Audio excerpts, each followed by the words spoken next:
Get your hands off my daughter. I screamed as the HOA Karen ripped away my 7-year-old's medical scarf, exposing her breathing tube. My disabled child gasped for air while this monster called her scary. Big mistake. She had no idea she just assaulted a federal judge's daughter. Before watching full story, comment below from where you watching. Also like and subscribe for more stories. Get your hands off my daughter. I screamed, running across the playground as fast as my legs could carry me. But I was too late. Margaret Winters, our HOA president, had already ripped the soft blue scarf from my 7-year-old daughter Lily's neck, exposing the breathing tube and medical equipment that kept her alive. Lily immediately started gasping for air, her hands flying to her throat in panic. The scarf wasn't just clothing, it was medical protection that covered her tracheostomy tube and the sensitive skin around it from dust, wind, and bacteria. Mommy. Lily wheezed through her breathing device, tears streaming down her face. I can't breathe right. It hurts. Margaret stood there holding Lily's scarf like it was contaminated garbage, her face twisted with disgust. This hideous thing violates our community dress code. Children are not allowed to wear head coverings in the playground area. That's not a head covering, you monster. I shouted, kneeling beside Lily to check her breathing tube. That's medical equipment. She needs it to protect her airway. I don't care what excuse you have, Margaret snapped. Rules are rules. No scarves, no hats, no head coverings. It's clearly stated in Section 4.2 of the HOA guidelines. Lily was struggling to breathe properly, making horrible wheezing sounds. Other parents and children had stopped playing to stare at us. Some kids looked scared, others curious, but all of them could see my daughter's medical equipment now exposed for everyone to gawk at. Please, Lily whispered, reaching for her scarf. People are looking at my tube. I look scary without my scarf. That broke my heart completely. Lily had been self-conscious about her tracheostomy since the surgery 2 years ago. The beautiful blue scarf, decorated with butterflies, had been her security blanket. It made her feel normal, pretty, and protected. Give me back my daughter's scarf right now, I demanded, standing up to face Margaret. Absolutely not. This item is confiscated until you can prove it meets community standards. You can pick it up from my office after you've filed the proper paperwork. Paperwork? For medical equipment. Margaret's cold eyes looked down at Lily, who was still struggling with her breathing. That child should be in a special facility, not disrupting our peaceful community with her medical issues. The words hit me like a physical slap. I felt rage building in my chest, but I had to focus on Lily first. Come on, sweetheart. Let's go home and get you another scarf. But Lily was inconsolable. That was my favorite one. It had butterflies on it. Now everyone at school will know I'm different. As we walked home, Lily kept her hand over her throat, trying to hide her breathing tube. She was ashamed of the medical equipment that kept her alive, all because some heartless woman had humiliated her in front of the entire playground. Mommy, do I really look scary? Lily asked when we got inside. Of course not, baby. You're the most beautiful girl in the world. Then why did that lady look at me like I was a monster? I didn't have an answer for that.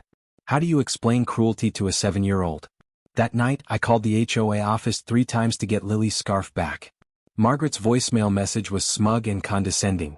If you're calling about confiscated items, please submit Form 23B along with medical documentation and wait 5 to 7 business days for review. 5 to 7 business days. For a medical device. For a little girl's security blanket. Lily cried herself to sleep that night, and I made a decision. Margaret Winters had picked the wrong family to terrorize. What Margaret didn't know was that I wasn't just another frustrated parent. I was Judge Sarah Chin, appointed to the Federal District Court 3 years ago. I'd spent 15 years as a prosecutor before that, specializing in civil rights violations and discrimination cases. And what Margaret had done to Lily wasn't just cruel, it was potentially illegal. The next morning I started making phone calls. First, I contacted Dr. Rodriguez, Lily's pulmonologist, and asked for detailed documentation about her medical needs. Judge Chin, I'm so sorry this happened to Lily, Dr. Rodriguez said. Her scarf isn't cosmetic, it's essential medical equipment. Without protection, her stoma site could get infected, and dust or debris could block her airway. I need that in writing, doctor. Every detail. Of course. I'll also note that removing her scarf in public could cause severe psychological trauma. Children with visible medical differences often develop anxiety and depression when forced to expose their conditions. Next, I called my colleague Judge Williams, who specialized in disability law. Sarah, What this woman did could violate the Americans with Disabilities Act, the Fair Housing Act, and possibly constitute assault if she touched your daughter, he said. You could have her arrested. I'm considering it. But first, I want to see how far she'll take this. I spent the rest of the day researching HOA law and disability rights. Margaret had made several critical mistakes. First, medical devices weren't subject to dress codes. Second, removing medical equipment from a disabled child could be considered assault. Third, discriminating against families with disabled children in housing communities was a federal crime. But I wanted to give her a chance to fix this before I destroyed her life. The next day, I went to Margaret's HOA office dressed in my most professional suit. I wanted to look like exactly what I was, someone with power and authority. Margaret barely looked up when I walked in. Do you have the paperwork for the confiscated item? I'm here to discuss what happened to my daughter yesterday. There's nothing to discuss. Your child violated community standards. The item will be returned when you comply with regulations. That item is medical equipment prescribed by her doctor. Margaret finally looked at me, her expression annoyed. I don't care what you call it. It's a scarf, and scarves aren't allowed in playground areas. I pulled out Dr. Rodriguez's letter and placed it on her desk. This is medical documentation explaining why my daughter needs her scarf. It protects her breathing tube from infection and debris.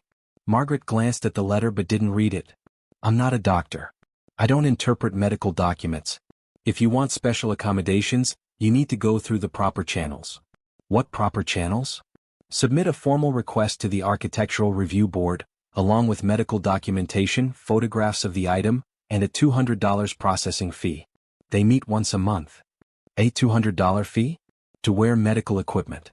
To request an exception to community standards, yes.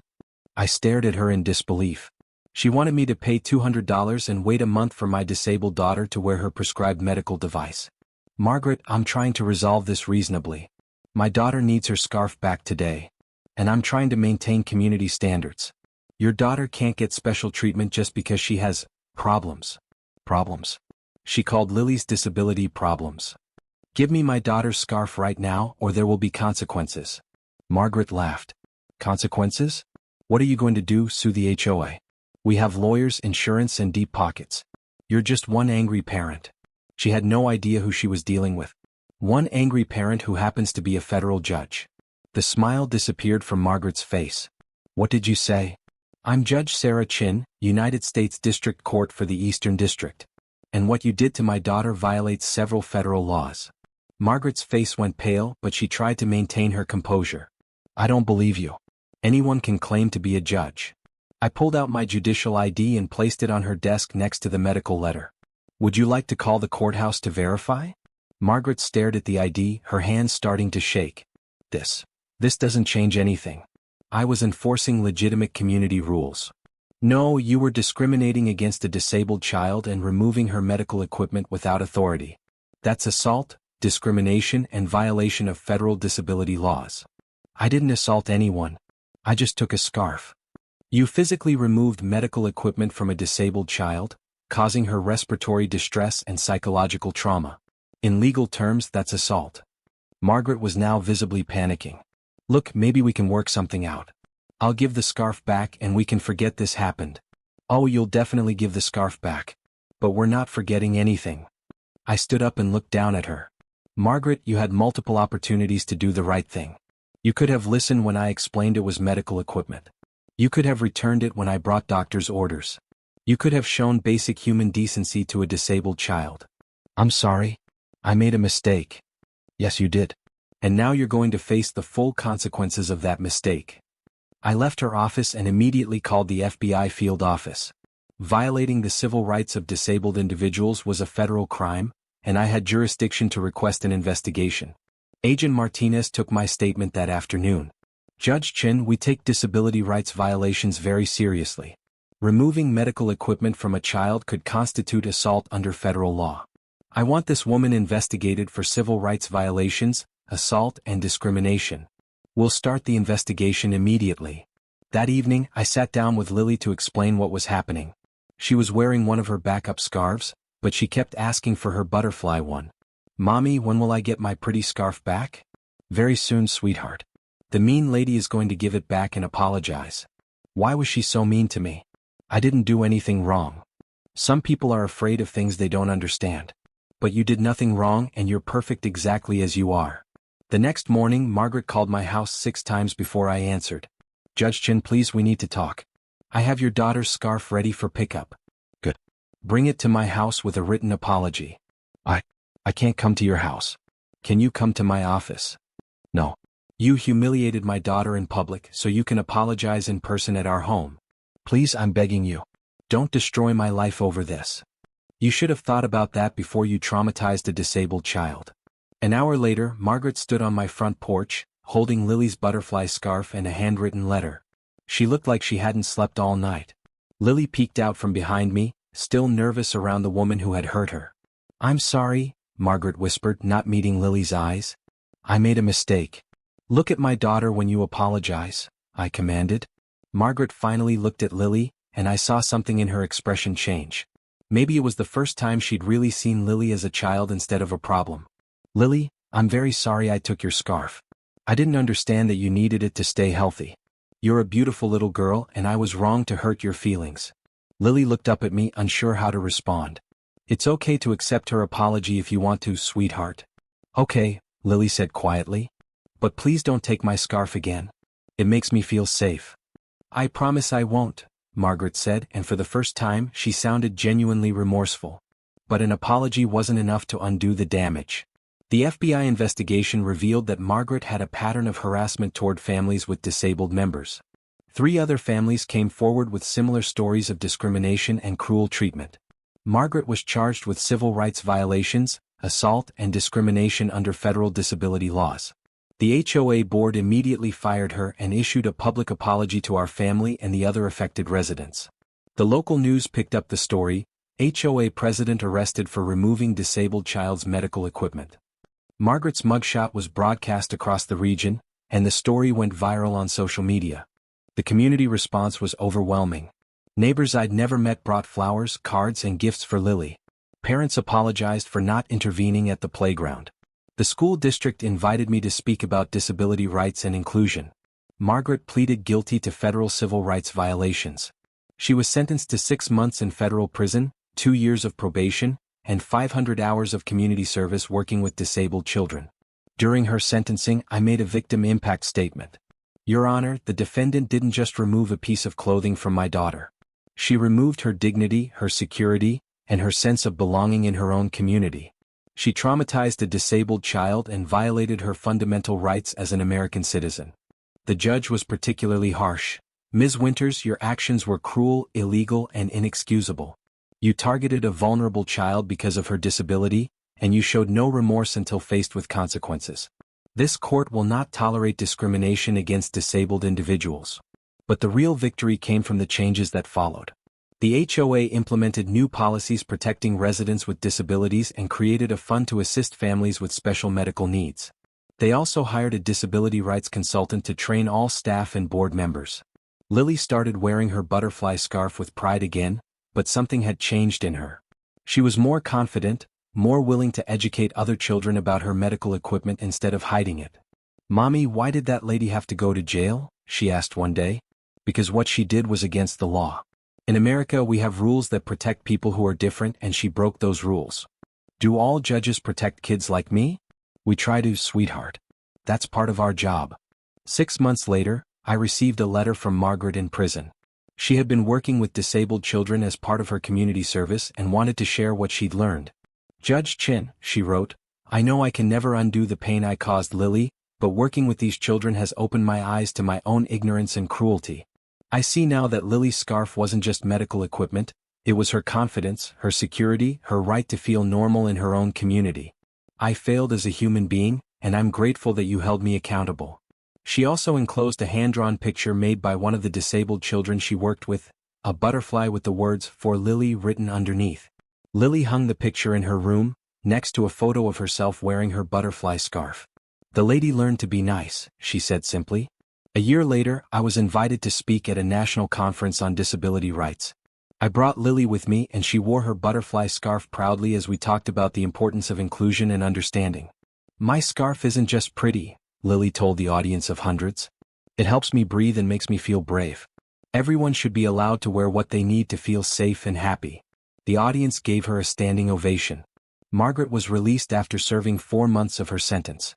She moved away from our community, but she continued working with disabled children and became an advocate for disability rights. She never contacted us directly again, but I heard she had started a non-profit organization providing scarves and comfort items to children with medical needs.